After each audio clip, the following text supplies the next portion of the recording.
Stock മാർക്കറ്റിനെ പറ്റി ഒന്നും അറിയാത്ത സാധാരണക്കാരന് അതിൽ നിന്ന് നേട്ടം ഉണ്ടാക്കി നൽകണമെന്ന ലക്ഷ്യത്തോടു കൂടി 1963 കേന്ദ്ര സർക്കാർ മ്യൂച്വൽ ഫണ്ട് എന്ന് പറയുന്ന പദ്ധതി തുടങ്ങിയത്. അതായത് നമ്മൾ നോക്കുകയാണെങ്കിൽ കഴിഞ്ഞ ഒരു 20 വർഷത്തെ മ്യൂച്വൽ ഫണ്ടിന്റെ ആവറേജ് റിട്ടേൺ നോക്കുകയാണെങ്കിൽ അത് 20% മുകളിലാണ്. ഇപ്പുറത്തെ സൈഡിലേക്ക് നമ്മൾ നോക്കുകയാണെങ്കിൽ FDയുടെ 20 വർഷത്തെ ആവറേജ് റിട്ടേൺ എന്ന് പറയുന്നത് വെറും 6% മാത്രമാണ്. എന്നാൽ ഗോൾഡിന്റെ 20 വർഷത്തെ ആവറേജ് റിട്ടേൺ എന്ന് പറയുന്നത് 12% മാത്രമാണ്. അപ്പൊ തന്നെ നിങ്ങൾക്ക് മ്യൂച്വൽ ഫണ്ടിൽ ഇൻവെസ്റ്റ് ചെയ്യുന്നതിന്റെ പ്രാധാന്യം മനസ്സിലായിട്ടുണ്ടായിരിക്കും അല്ലേ? അങ്ങനെയാണെങ്കിൽ ഇന്നത്തെ വീഡിയോയിലൂടെ എന്താണ് മ്യൂച്വൽ ഫണ്ട് എന്നും ഏതെല്ലാം തരം മ്യൂച്വൽ ഫണ്ടുകളാണ് ഉള്ളതെന്നും ഇതിന്റെ എല്ലാം പ്രത്യേകതകൾ എന്തെല്ലാമാണെന്നും അതുപോലെ തന്നെ ഇതിൽ എങ്ങനെ ഇൻവെസ്റ്റ് ചെയ്യാൻ തുടങ്ങിയ കാര്യങ്ങളാണ് ചർച്ച ചെയ്യുന്നത്. This is market feed. ഞാൻ അമലക്ഷി. നമുക്ക് തുടങ്ങാം. അപ്പം മ്യൂച്വൽ ഫണ്ട് എന്താണെന്ന് മനസ്സിലാക്കുന്നതിന് മുമ്പായിട്ട് തന്നെ നിങ്ങളൊരു ബിഗിനർ ആണെങ്കിൽ ആദ്യം സ്റ്റോക്ക് മാർക്കറ്റ് എന്താണെന്ന് മനസ്സിലാക്കിയിരിക്കണം. അപ്പം നമ്മൾ നോക്കുകയാണെങ്കിൽ ഇന്ത്യയിൽ കുറേ ലിസ്റ്റഡ് കമ്പനികളുണ്ടല്ലേ. അതിലൊരു കമ്പനിയാണ് റിലയൻസ്, SBI, അങ്ങനെ കുറേ കമ്പനികളുണ്ട്. അപ്പോൾ ഈ പറഞ്ഞ കമ്പനികളുടെ ഷെയർസ് പബ്ലിക്കിന്, നിങ്ങളെയും എന്നെയും പോലുള്ള പബ്ലിക്കിന് വാങ്ങാനും വിൽക്കാനും പറ്റും. ഇത്തരത്തിൽ വാങ്ങാനും വിൽക്കാനും ഉള്ളൊരു സ്ഥലം മാത്രമാണ് സ്റ്റോക്ക് മാർക്കറ്റ്. അപ്പം നമ്മൾ നോക്കുകയാണെങ്കിൽ ഈ പറഞ്ഞ സ്റ്റോക്ക് മാർക്കറ്റിലേക്ക് വന്നിട്ട് പല ആൾക്കാരും ഇൻവെസ്റ്റ് ചെയ്തുകൊണ്ടും ട്രേഡ് ചെയ്തുകൊണ്ടും പൈസ നല്ല രീതിയിൽ ലാഭം ഉണ്ടാക്കാറുണ്ട് അല്ലേ. അപ്പം നമ്മൾ നോക്കുകയാണെങ്കിൽ കുറെ സ്ഥാപനങ്ങളും കുറെ റീറ്റെയിലേഴ്സും ഇത്തരത്തിൽ അവിടെ വന്നിട്ട് പൈസ ഉണ്ടാക്കാറുണ്ട്. അപ്പൊ നിങ്ങൾക്ക് ഒരു കാര്യം മനസ്സിലായി, അതായത് സ്റ്റോക്ക് മാർക്കറ്റ് എന്ന് പറഞ്ഞൊരു സ്ഥലമുണ്ട്. അവിടെ വന്നു കഴിഞ്ഞ് ട്രേഡോ ഇൻവെസ്റ്റ് ചെയ്ത് കഴിഞ്ഞാൽ കുറെ ആൾക്കാർക്ക് പൈസ ഉണ്ടാക്കാൻ പറ്റുന്നതാണ്. എന്നാൽ ഈ പറയുന്ന ഈ ഒരു സ്റ്റോക്ക് മാർക്കറ്റിനെ പറ്റി നല്ലതുപോലെ അറിയാവുന്ന വ്യക്തികൾക്ക് മാത്രമല്ല ഇവിടുന്ന് പൈസ ഉണ്ടാക്കാൻ പറ്റുള്ളൂ. എന്നാലും നമ്മുടെ നാട്ടിലെ സാധാരണ ആൾക്കാർക്ക് ഇതിനെപ്പറ്റി അറിയാത്തവർക്ക് ഇതിൽ നിന്ന് പൈസ ഉണ്ടാക്കാൻ പറ്റില്ല. അവർ പോയിട്ട് ട്രേഡ് ചെയ്യാൻ ശ്രമിച്ചു കഴിഞ്ഞാൽ അവരുടെ ഉള്ള ക്യാപിറ്റൽ കൂടി നഷ്ടമായി പോയേക്കാം. അപ്പൊ ഇത്തരം സ്റ്റോക്ക് മാർക്കറ്റിനെ പറ്റി അറിയാത്ത സാധാരണക്കാർക്കും ഈ പറഞ്ഞ മേഖലയിൽ നിന്ന് ലാഭം ഉണ്ടാക്കണമെന്ന് ആഗ്രഹം കാണുമില്ലേ. അപ്പൊ അത്തരം ആളുകളുടെ കയ്യിൽ നിന്ന് പൈസ സമാഹരിച്ചുകൊണ്ട് ഒരു സ്ഥാപനം കുറെ ഫണ്ട് മാനേജേഴ്സിനെയൊക്കെ അറേഞ്ച് ചെയ്തിട്ട്, അതായത് സ്റ്റോക്ക് മാർക്കറ്റിനെ പറ്റി നല്ലതുപോലെ അറിയാവുന്ന കുറെ ഫണ്ട് മാനേജേഴ്സിനെയൊക്കെ അറേഞ്ച് ചെയ്തിട്ട് ഈ ആളുകളുടെ പൈസ ഈ സ്റ്റോക്ക് മാർക്കറ്റ് നല്ലപോലെ അറിയാവുന്ന ഫണ്ട് മാനേജേഴ്സ് നല്ലതുപോലെ അവിടെ പോയി ഇൻവെസ്റ്റ് ചെയ്യും. എന്നിട്ട് ആ കിട്ടുന്ന റിട്ടേണിന്റെ ഭൂരിഭാഗവും ഇവർക്ക് കൊടുത്തിട്ട് ഇതിൽ നിന്ന് ചെറിയൊരു തുക ഇവർ കമ്മീഷൻ എടുക്കും.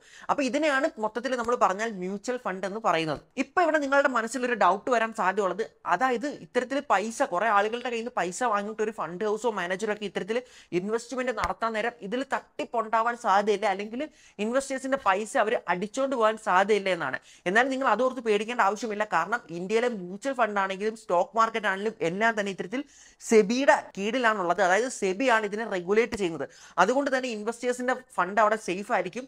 അതോർത്ത് നിങ്ങൾ പേടിക്കേണ്ടതില്ല. അപ്പൊ നിങ്ങൾക്ക് മ്യൂച്വൽ ഫണ്ട് എന്താണെന്ന് ഏകദേശം ഒരു ധാരണ കിട്ടിക്കാണും. അങ്ങനെയെങ്കിലും മ്യൂച്വൽ ഫണ്ട് എന്ന് പറയുന്നത് ഒരു ഫിക്സഡ് ഫണ്ട് അല്ല. അതായത് പല പല സ്ഥാപനങ്ങൾ പല പല ഫണ്ട് മാനേജേഴ്സിനെ വെച്ചിട്ട് ആ പറയുന്ന ഫണ്ട് മാനേജേഴ്സ് വിവിധ തരം സ്റ്റോക്കുകളിൽ സ്റ്റഡി നടത്തിയിട്ട് അതിനൊരു പാക്കേജ് ആയിട്ട് കൊടുക്കുന്നതാണ് ഇത്തരത്തിൽ മ്യൂച്വൽ ഫണ്ട് എന്ന് പറയുന്നത്. അപ്പൊ നമുക്ക് എത്ര ടൈപ്പ് മ്യൂച്വൽ ഫണ്ടുകൾ ഉണ്ടെന്ന് നോക്കാം. ആദ്യം തന്നെ ഇക്വിറ്റി ഓറിയന്റഡ് മ്യൂച്വൽ ഫണ്ട്സ്. അതായത് നമുക്കറിയാം എല്ലാ ആസ്തികളെയും വെച്ചിട്ട് നോക്കുകയാണെങ്കിൽ ലോങ് ടൈമിൽ നല്ല റിട്ടേൺ തരുന്നത് സ്റ്റോക്സ് തന്നെയാണ് അല്ലേ. അപ്പൊ ഈ ഒരു നേട്ടം പരമാവധി പ്രയോജനപ്പെടുത്തുക എന്ന ലക്ഷ്യത്തോടു കൂടി ഇൻവെസ്റ്റ് ചെയ്യുന്ന ഫണ്ടാണ് ഇത്തരത്തിൽ ഇക്വിറ്റി ഓറിയന്റഡ് മ്യൂച്വൽ ഫണ്ട്സ് എന്ന് പറയുന്നത്.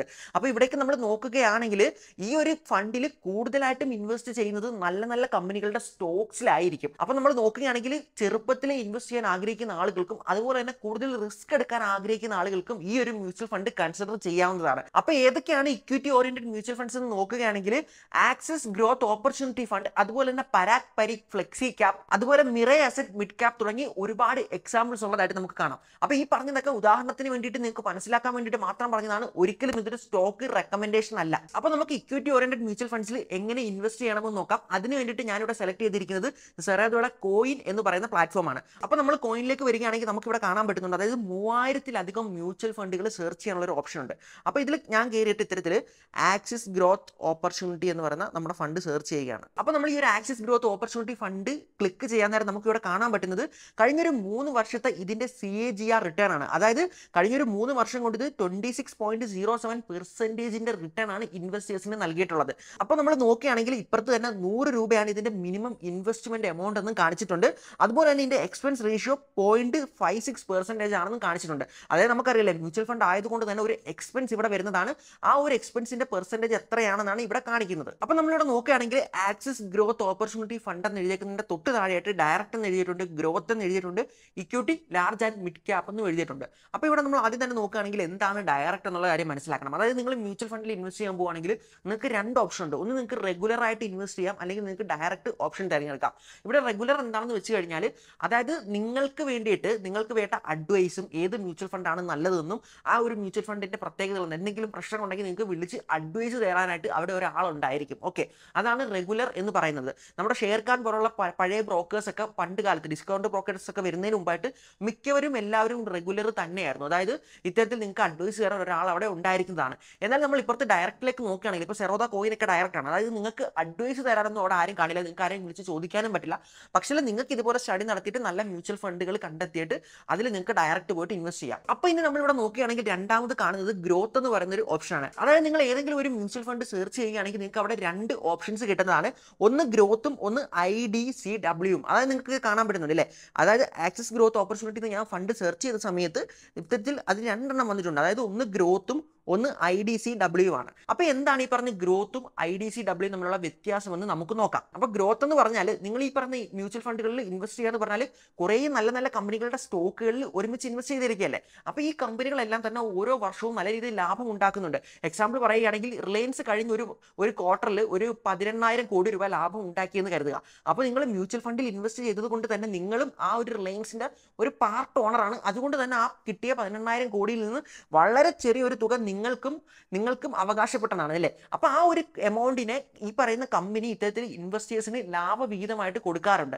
അപ്പോൾ ഈ പറഞ്ഞ നിങ്ങൾ ഇൻവെസ്റ്റ് ചെയ്തിട്ടുള്ള മ്യൂച്വൽ ഫണ്ടിലുള്ള എല്ലാ കമ്പനികളും ഇത്തരത്തിൽ ലാഭവിഹിതം തരുന്നതാണ്. ഈ പറഞ്ഞ ലാഭവിഹിതം നിങ്ങൾക്ക് നിങ്ങളുടെ ബാങ്ക് അക്കൗണ്ടിലേക്ക് ഡയറക്റ്റ് കിട്ടാനാണെങ്കിൽ ഇത്തരത്തിൽ ഡിവിഡൻഡ് എന്ന് പറയുന്ന അല്ലെങ്കിൽ IDCW എന്ന് പറയുന്ന ആ ഒരു ഓപ്ഷൻ നിങ്ങൾക്ക് സെലക്ട് ചെയ്യാവുന്നതാണ്. ഇനി അതല്ല ഈ പറയുന്ന ലാഭവിഹിതം നിങ്ങളുടെ അക്കൗണ്ടിലേക്ക് വരേണ്ട, പകരം ഈ പറയുന്ന മ്യൂച്വൽ ഫണ്ടിൽ തന്നെ വീണ്ടും റീഇൻവെസ്റ്റ് ചെയ്തുകൊണ്ട് അതൊരു കോമ്പൗണ്ടിങ് റിട്ടേൺ തരണമെന്നാണ് നിങ്ങൾ ആഗ്രഹിക്കുന്നതെങ്കിൽ നിങ്ങൾക്ക് അപ്പോൾ ഈ പറഞ്ഞ ഗ്രോത്ത് സെലക്ട് ചെയ്യാം.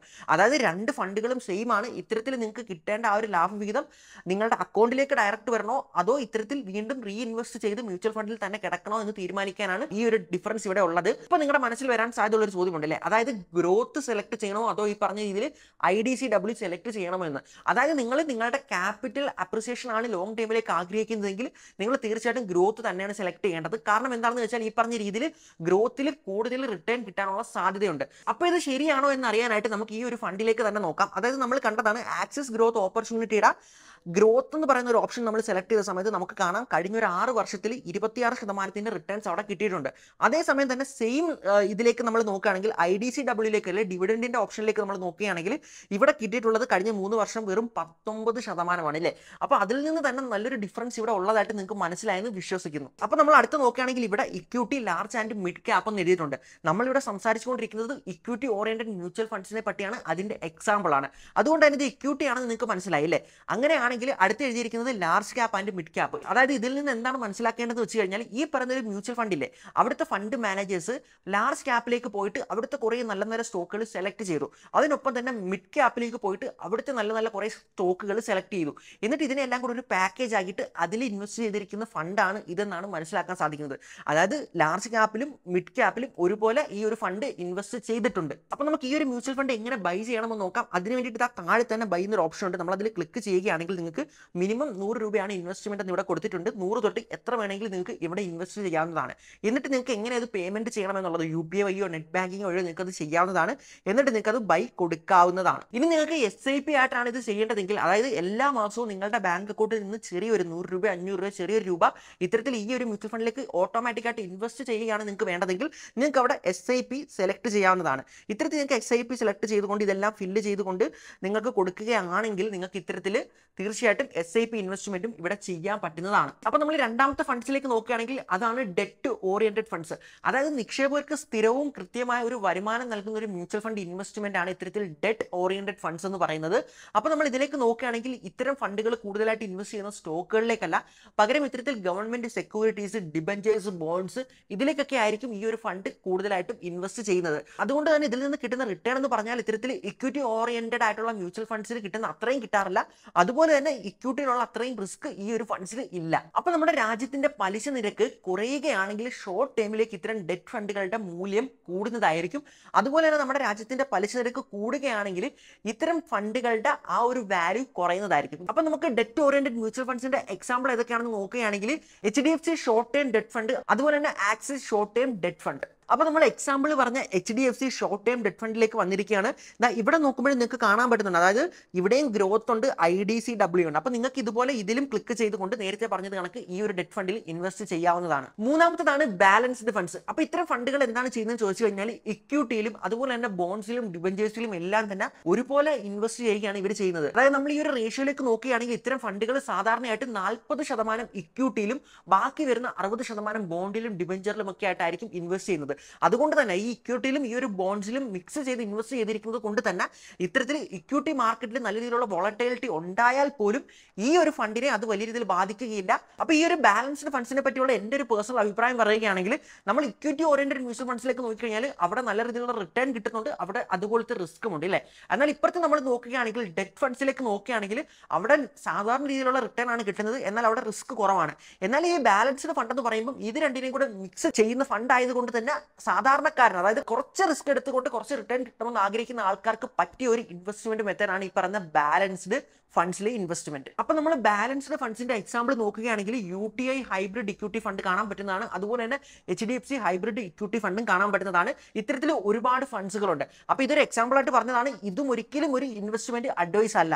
അപ്പോൾ നാലാമത്തെ പോയിന്റ് ആണ് ലിക്വിഡ് ഫണ്ട്സ്. അപ്പോൾ ഈ ഒരു ലിക്വിഡ് ഫണ്ട്സിലേക്ക് നമ്മൾ നോക്കുകയാണെങ്കിൽ ഇവിടെ ഡെറ്റിലുമല്ല ഇൻവെസ്റ്റ് ചെയ്തിരിക്കുന്നത്, അതുപോലെ തന്നെ ഇത്തരത്തിൽ ഇക്വിറ്റിയിലുമല്ല ഇൻവെസ്റ്റ് ചെയ്തിരിക്കുന്നത്. പകരം ഇത്തരത്തിൽ ഗവൺമെന്റിന്റെ ട്രഷറി ബില്ലുകളിലും അതുപോലെ തന്നെ സർട്ടിഫിക്കറ്റ് ഓഫ് ഡെപ്പോസിറ്റിലും അതുപോലെ ഇത്തരത്തിൽ മറ്റ് ഗവൺമെന്റ് സെക്യൂരിറ്റീസിലും ഒക്കെയാണ് ഇൻവെസ്റ്റ് ചെയ്തിരിക്കുന്നത്. അപ്പോൾ ഇത്തരം ഫിനാൻഷ്യൽ ഇൻസ്ട്രുമെന്റ്സിൽ ഇൻവെസ്റ്റ് ചെയ്തിരിക്കുന്നത് കൊണ്ട് തന്നെ മറ്റ് ഫണ്ടുകളെ അപേക്ഷിച്ച് അത്ര വോളറ്റിലിറ്റി ആയിരിക്കില്ല, അതുപോലെ തന്നെ ഇൻവെസ്റ്ററുടെ ആ ഒരു ക്യാപിറ്റൽ ഇവിടെ സേഫ് ആയിരിക്കും. എന്നാൽ ഇവിടെ സേഫ്റ്റി കൂടുതലായതുകൊണ്ട് തന്നെ കിട്ടുന്ന റിട്ടേൺ എന്ന് പറഞ്ഞാൽ വെറും സാധാരണ രീതിയിൽ മാത്രമായിരിക്കും. അപ്പോൾ നമ്മൾ ലിക്വിഡ് ഫണ്ട്സിന്റെ എക്സാമ്പിളിലേക്ക് നോക്കുകയാണെങ്കിൽ ICICI പ്രൊഡൻഷ്യൽ ലിക്വിഡ് ഫണ്ട്, അതുപോലെ തന്നെ ആക്സിസ് ലിക്വിഡ് ഫണ്ട്. അപ്പോൾ അഞ്ചാമതാണ് ഇൻഡെക്സ് ഫണ്ട്സ്. അപ്പോൾ ഇവിടെ എന്താണ് പ്രത്യേകത എന്ന് ചോദിച്ചു കഴിഞ്ഞാൽ വൈവിധ്യമാർന്ന കുറേ സ്റ്റോക്കുകളിൽ ഒരുമിച്ച് ഇൻവെസ്റ്റ് ചെയ്യുന്ന രീതിയാണ് ഇൻഡെക്സ് ഫണ്ട്സിനുള്ളത്.